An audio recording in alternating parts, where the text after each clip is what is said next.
கர்த்தருடைய பரிசுத்த நாமத்திற்கு மகிமை உண்டாவதாக.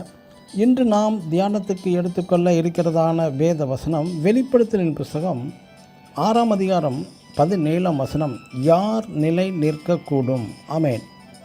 இயேசு சீசனாகிய யோவானுக்கு பத்மு தீவில் வெளிப்படுத்தினதான விசேஷம்.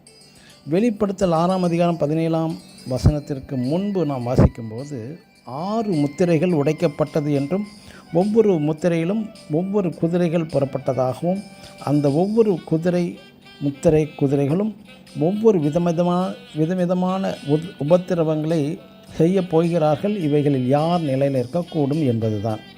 நாம் மல்கியா 3ஆம் அதிகாரம் 2ஆம் வசனத்தில் அவர் வாசிக்கும்போது, அவர் வரும் நாளை சகிப்பவன் யார், அவர் வெளிப்படுகையில் நிலை நிற்பவன் யார் என்று தீர்க்கதரிசி உரைக்கிறார். ஆனாலும் முடிவு பரியந்தம் நிலை நிற்பவனே ரட்சிக்கப்படுவான். இந்த ரட்சிப்பு என்பது என்ன? 2 விதமான ரட்சிப்பு ஒன்று பொதுவான ரட்சிப்பு, காமன் சால்வேஷன், வியாதியிலிருந்து விடுதலை, பாவத்திலிருந்து விடுதலை. இது ஒரு விதமான பேசிக் ரட்சிப்பாகும். அடுத்ததாக இவ்வளவு பெரியதான ரட்சிப்பு 2வது கிரேட் சால்வேஷன். இது திருச்சபையின் ரட்சிப்பாகும். அனுதினமும் ரட்சிக்கப்படுதல் என்பது தேவனை நினைத்து ஸ்தோத்திரம் நன்றி செலுத்துபவர்கள், இயேசுவை நோக்கி பார்ப்பவர்கள் மீது 2ஆம் மரணம் அவர்களுக்கு இல்லை.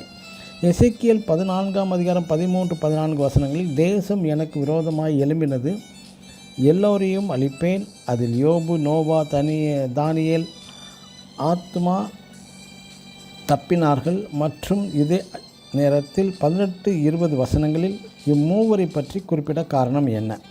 முதலாவது, நோவா காலத்தில் மழை என்பது என்ன என்று தெரியாத போது தேவன் சொன்னபடி அப்படியே விசுவாசித்து பேழையை உண்டு பண்ணினான் இந்த நோவா. இது ஒரு விசுவாசத்தினால் உண்டான நீதி. விசுவாசிக்கிறவன் ஞானஸ்நானம் பெற்று தப்புவிக்கப்படுகிறார். 2வது, தானியேல் தினமும் 3 வேளை எருசலேமுக்கு நேராக ஜெபம் செய்தான். ராஜாவின் கட்டளையும் மீறி தேவன் மீதுள்ள வைராக்கியம் என்பது தானியேல் போல. 3வது, யோபு பற்றி தியானிக்கும் போது தனக்கு ஏற்பட்ட மிக கொடிய வேதனையிலும் சோதனையிலும் கர்த்தர் கொடுத்தார், கர்த்தர் எடுத்தார், கர்த்தருடைய நாமத்துக்கு ஸ்தோத்திரம். இக்கொடிய சோதனையிலும் யோபுவின் நீடிய பொறுமையாகும். எனக்கு அன்பான தேவனுடைய பிள்ளைகளே, இம்மூவரை போன்ற விசுவாசம், தேவ வைராக்கியம், ஜெபம், நீடிய பொறுமையாய் இருந்தால் நாமும் கிறிஸ்துவில் நிலை நிற்க முடியும். ஆமென். God bless you.